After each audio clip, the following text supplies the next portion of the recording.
எல்லாருக்கும் வணக்கங்க. Welcome to digital Bharathi. So TNPSC group 1 preliminary exam முடிஞ்சிருக்கு. ஸோ இருக்கிறதுலே டஃபஸ்ட் எக்ஸாம் இப்போதைக்கு. ஸோ ஏன்னா தேர்ந்தெடுக்கக்கூடிய மாணவர்களுடைய எண்ணிக்கை ரொம்ப கம்மியாக இருக்குது. மொத்தமாகவே ஒரு 1800 பேர் தான். குரூப் 4ல் கூட உங்களுக்கு வந்து ஒரு 7000 பேர் தேர்ந்தெடுப்பாங்க. ஸோ நம்பர் ஆஃப் பீப்புள் இப்போ செலக்ட் ஆகிறவங்க கம்மியாக இருந்தது அப்படின்னா டஃப்னஸ் அப்படின்றது ரொம்ப அதிகமாக இருக்கும். ஸோ இதுலேருந்து மெயின்ஸ் போகிறது வந்து 1800 பேர் போவாங்க. ஸோ இன்றைக்கி டோட்டலாக இந்த எக்ஸாமை 1,50,000 பேர் 1,60,000 பேர் போல் எழுதியிருக்கிறாங்க.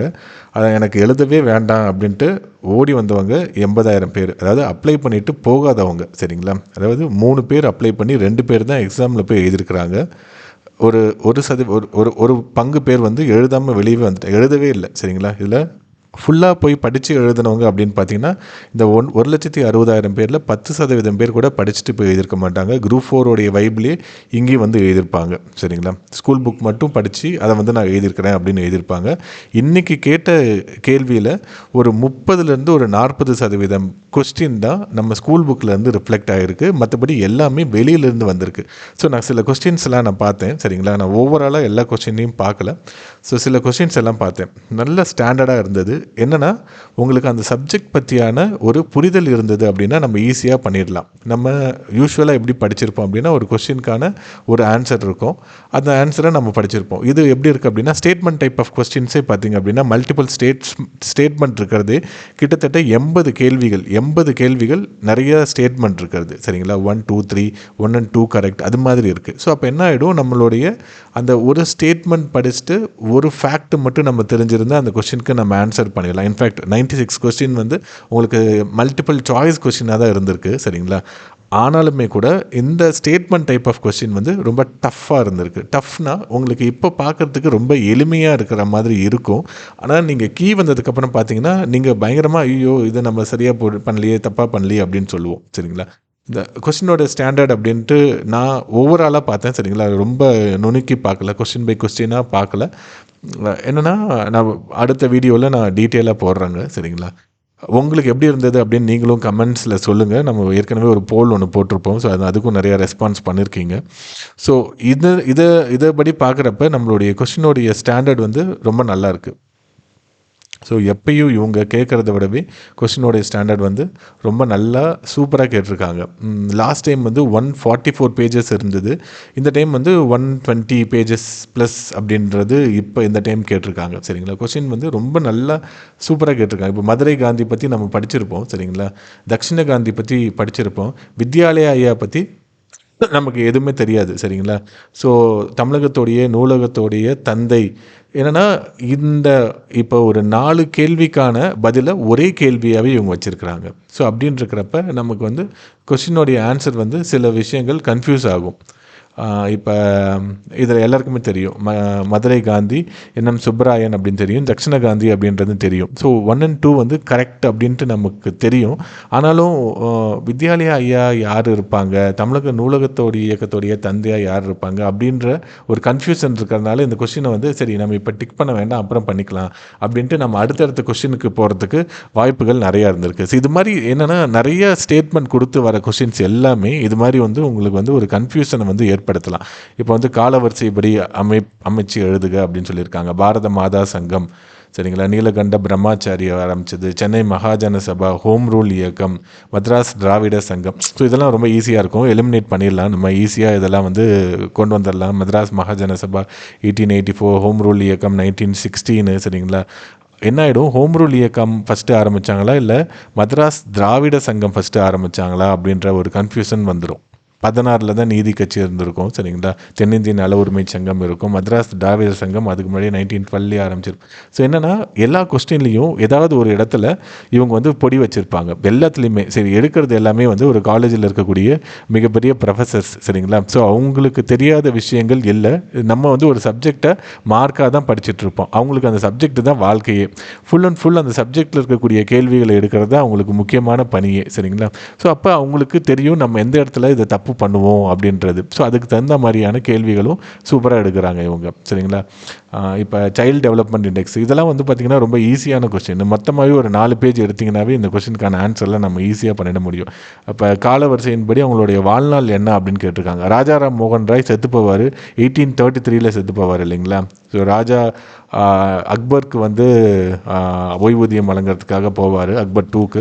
அப்போ தான் இறந்துருவார், கப்பலில் போகிறப்பவே இறந்துருவார். அவர் 1833 இறந்தாருன்னா அதை வச்சுட்டு நம்மளால் 2 ஆன்சரை எலிமினேட் பண்ண முடியும். ஆனால் அதுக்கு அடுத்து இருக்கக்கூடிய 2 ஆப்ஷனை ஈஸியாக எலிமினேட் பண்ண ஏவா டியா. எல்லா கொஸ்டினுக்கும் இது மாதிரி தான் நீங்கள் எங்கேயாவது ஒரு இடத்துல போய் நின்றுட்டுருப்பீங்க, ஒரு டெட் லாக்கில் நின்றுட்டுருப்பீங்க. இப்போ இந்த எக்ஸாமில் உங்களுக்கு நேரம் போதாதது அப்படின்றது தான் மிகப்பெரிய பிரச்சனையாக இருந்திருக்கும். நிறைய பேர் இதே கொஸ்டின் பேப்பரை 4 மணி நேரம் கொடுத்தீங்க அப்படின்னா ஒரு 135 போட்டவங்க நீங்கள் 145 போடுவீங்க. நேரம் தான் ரொம்ப கஷ்டமாக இருக்கும். ஸோ ஏன்னா பொதுவாக இப்போ நான் பேசின நிறைய ஒரு 7-8 பேர் நல்லா டாப் ஸ்டூடெண்ட்ஸு, அவங்ககிட்ட நான் பேசிட்டு தான் இந்த வீடியோ போடுறேங்க. சரிங்களா.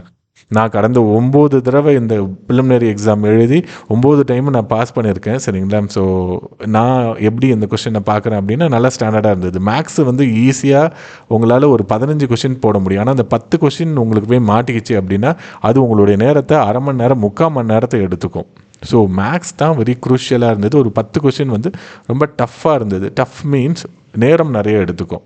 ஸோ அது ரொம்ப என்னென்னா உங்களுக்கு இந்த கொஸ்டின் வந்து ஒரு கொஸ்டினாக பார்க்குறப்ப ஈஸியாக இருக்கிற மாதிரி இருக்கும். சரிங்களா. ஆனால் ஓவராலாக உங்களுக்கு 200 கேள்வி இருக்குது இல்லைங்களா. அந்த 200 அப்படின்றது பெரிய வால்யூம். யூபிஎஸ்சிலேயே 100 கொஸ்டின் தான் கேட்குறாங்க. குரூப் 4 குரூப் 2ல் 100 கொஸ்டின் தான் ஜிஎஸ் இருக்கும். ஸோ மற்ற ஜென்ரல் இங்கிலீஷ் ஜென்ரல் தமிழ்லாம் ரிலாக்ஸ்டாக நம்மளால் பண்ண முடியும். ஆனால் இந்த குரூப் 1 அப்படின்றது ரிலாக்ஸ்டாக பண்ண முடியாது. நேரப்போதாமை அப்படின்றது நிறையா இருக்கும். சரிங்களா. நிறைய பேர் வந்து இப்போ 9:15க்கு அவங்க கொடுத்துருவாங்க கொஸ்டின் பேப்பரை. ஸோ அதில் சார் நான் மைண்ட்லேயே நிறைய அதை குறித்து வச்சுட்டே வந்துட்டேன், அப்பயும் கூட என்னால் கடைசியில் முடிக்க முடியல அப்படின்னு சொல்கிறவங்க, நல்லா படிக்கிறவங்களே வந்து கஷ்டப்பட்டவங்க இருக்கிறாங்க. இந்த கொஸ்டின் பேப்பர் நமக்கு பார்த்த உடனே ஓகே நம்ம டிஎன்பிஎஸ்சிக்கு எந்த லெவலில் இருக்கிறோம் அப்படின்றத நம்மளால் ஈஸியாக தெரிஞ்சுக்க முடியும். சரிங்களா. என்னென்னா ஓகே நம்ம போய்கிட்டு இருக்க வழி கரெக்டாக இல்லையா, குரூப் 2 நம்மளால் பாஸ் பண்ண முடியுமா முடியாதா அப்படின்றத இந்த கேள்வியை பார்த்து உங்களால் புரிஞ்சுக்க முடியும். குரூப் 2லேயும் இதே அளவு ஸ்டாண்டர்டில் கொஸ்டின் இருக்கும். ஸ்கூல் புக்கிலேருந்து ஒரு 30-40% தான் வரும். அதை நீங்கள் 100% ஸ்கூல் புக்கை படிச்சிருந்தீங்கன்னா அந்த 30-40% இதுலேருந்து உங்களால் பண்ண முடியும். ஆனால் யாருமே 100% ஸ்கூல் புக்கை படிக்கவே மாட்டாங்க. சரிங்களா. அவங்க படிக்கிறது ஒரு 60-70% படிப்பாங்க. அப்போ நம்மளால் வந்து என்ன ஆகிடும் அப்படின்னா அந்த கேடயமாக நம்ம ஸ்கூல் புக் வச்சிட்ருப்போம் எல்லா இடத்துலையுமே. ஸோ ஒரு 30% தான் நம்மளால் பண்ண முடியும். மீதி இருக்கிறது எல்லாமே ஒருவளவு ஜென்ரலைஸ்டாக நம்மளால் போடுற மாதிரி தான் இருக்கும். நீங்கள் ப்ரீவியஸ் இயர் கொஸ்டின்ஸ் நிறையா சால்வ் பண்ணியிருந்தீங்கன்னா இன்னும் ஒரு 10% 15% உங்களுக்கு ஆட் ஆகும். அப்புறம் ஸ்டாண்டர்ட் புக்ஸ் நீங்கள் படிச்சிங்கன்னா இன்னும் ஒரு 20-30% வரும். எல்லாராலையுமே ஒரு 70% நல்லா ப்ரிப்பேர் பண்ணவங்களால ஒரு 70-75% மேலே எடுக்கவே முடியாதுங்க. நான் இன்றைக்கி காலையிலேயே போட்டிருந்தேன், உங்களுக்கு தெரிஞ்ச கேள்வி ஒரு 130 கேள்வி தான் இருக்கும், அதுக்கு மேலே யாருக்குமே இருக்காது. 1வது ரேங்க் எடுக்கிறவங்களுக்கு இந்த கொஸ்டின் பேப்பருக்கு எல்லாமே எனக்கு இந்த ஆன்சர் பார்த்த உடனே தெரியுது அப்படின்னா ஒரு 130 140 கேள்வி தான் இருக்கும். சரிங்களா. அப்புறம் அவங்களுடைய லக் இருக்கும், இல்லை அவங்களுடைய ஏற்கனவே படித்தது ஏதாவது ஒரு விஷயம், ஏதாவது இந்த 4 கொஸ்டினில் அந்த 4 ஃபேக்டில் ஏதாவது ஒரு ஃபேக்ட் ஞாபகம் வந்து எலிமினேட் பண்ணுற மாதிரி இருந்ததுன்னா அவங்களால இதை அப்ரோச் பண்ண முடியும். மற்றபடி வெரி ஸ்டாண்டர்டான, சரிங்களா. நீங்கள் கீ வந்ததுக்கப்புறம் நான் ஏன் ஸ்டாண்டர்ட் அப்படின்னு சொல்கிறேன்னு உங்களுக்கு தெரியும். ஐயோ இது நம்ம இங்கே தப்பு பண்ணிட்டோமே, இந்த டிஎன்ஆர்டிசியை அது எங்கே இருந்தது அப்படின்லாம் கேட்டுட்டு இருந்தாங்க. ஸோ என்னென்னா பாலிசி நோட்டில் ஒரு சிலதெல்லாம் இருந்து எடுத்துருக்குறாங்க. பாலிசி நோட் ப்ரிலிமினரிக்கு யாரும் பெருசாக பார்த்துட்டு போயிருக்க மாட்டாங்க. என்னென்னா இதில் மொத்தமாக கேட்டதில் வந்து உங்களுக்கு வந்து யூனிட் 9லேருந்து 16 கேள்வியும் யூனிட் 8லேருந்து 39. நான் எப்பயுமே யூனிட் 8 அண்ட் யூனிட் 9 ரொம்ப தரவாக படிங்க அப்படின்ட்டு எப்பயுமே சொல்கிறது. அப்புறம் இந்தியன் நேஷனல் மூமெண்ட்டு படிங்க, அப்புறம் ஹிஸ்ட்ரி படிங்க. இது எல்லாமே ஹிஸ்ட்ரி அப்புறம் வந்து இந்தியன் நேஷனல் மூமெண்ட்லாம் உங்களுக்கு அதுவும் கிட்டத்தட்ட மேக்ஸ் மாதிரி ஓரளவு ஒரு டிஃபைன்டு சிலபஸ் தான் இருக்கும். அதை நம்ம படித்து ஈஸியாக நம்மளால் ஸ்கோர் பண்ண முடியும். யூனிட் 8 அண்ட் 9 வந்து நம்மளால் ஓரளவு ஸ்கோர் பண்ண முடியும். புதுசாக திருக்குறள் கேட்டுட்ருக்காங்க. ஸோ அதெல்லாம் வந்து கொஞ்சம் கஷ்டமான பாட்டு தான். உங்களுக்கு வந்து இந்த தடவை ஜென்ரல் சயின்ஸும் ஓகேவாக தான் இருந்தது, ரொம்ப டஃப்பாக இல்லை. என்னென்னா தமிழ்நாடு கவர்மெண்ட் ஸ்கீம்ஸு இல்லாமல் சென்ட்ரல் கவர்மெண்ட் ஸ்கீம்ஸ்லாம் நிறைய கேட்டிருக்காங்க. ஹவுசிங்கு, அப்புறம் அந்த டிரான்ஸ்ஜெண்டரோடைய ஏஜ் என்ன, அவங்களுக்கு பென்ஷன் வாங்குறதுக்கு. ஸோ இதெல்லாம் வந்து ரொம்ப நல்ல கொஸ்டின் சரிங்களா. ரொம்ப என்னென்னா நீங்கள் ஒரு குரூப் 2 மெயின்ஸ்க்கு நல்லா ஃபுல்லாக உட்காந்து படிச்சிருந்தீங்கன்னா உங்களால் இந்த கொஸ்டினுக்கான ஆன்சர்லாம் ரொம்ப ஈஸியாக ஆன்சர் பண்ண முடியும் சரிங்களா. மேக்ஸ் பார்ட் தான் கொஞ்சம் டஃப்பாக இருந்தது. ஸோ அதை நம்ம ஓவர் கம் பண்ணியிருந்தோம். இந்த கொஸ்டினை வந்து விட்டுட்டு அடுத்த கொஸ்டின் போயிருந்தோம் அப்படின்னா நல்லா ஸ்கோர் பண்ணுறதுக்கு வாய்ப்புகள் இருக்குங்க சரிங்களா. இது ஒரு ஃபஸ்ட்டு அப்சர்வேஷன் தான். நான் அடுத்த வீடியோவில் கொஸ்டின் வைஸ் எப்படி என்ன ஏது அப்படின்ற விவரத்தை போடுறேன். நீங்களும் கமெண்ட்ஸில் உங்களுடைய டிஃபிகல்ட்டிஸ் என்ன இருந்தது, எக்ஸாம் அட்டன் பண்ணுறப்ப ஈஸியாக இருந்ததா மாடரேட்டாக இருந்ததா அப்படின்றத நீங்கள் சொல்லுங்கங்க சரிங்களா. ஸோ அடுத்த வீடியோவில் இன்னும் டீட்டெயிலாக பார்ப்போம். நன்றிங்க.